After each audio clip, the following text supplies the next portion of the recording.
আপনারা দেখছেন সন্তোষ মিত্র স্কোয়ারের প্রতিমা দর্শনার্থীদের জনজোয়ার। প্রকৃতিকে উপেক্ষা করে লক্ষ লক্ষ মানুষের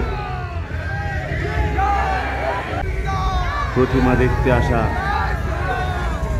এখানে সবচেয়ে বড় আকর্ষণ সম্প্রতি ভারতবর্ষে ঘটে যাওয়া ভারত পাকিস্তানের যুদ্ধে ভারতের জয়, সেই অপারেশন সিঁদুরের জীবন্ত প্রতিচ্ছবি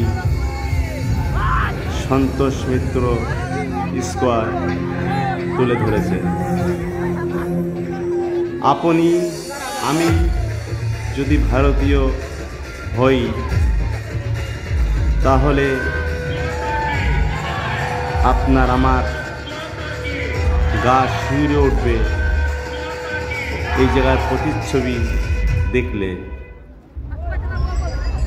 এ জয় ভারতের জয়। ভারত এগিয়ে যাক পৃথিবীর দুয়ারে। তাই সবাই একসঙ্গে রব তোলো। ভারত মাতার জয়, ভারত মাতার জয়, ভারত মাতার জয় হোক।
रील कौन बनाएगी वीडियो?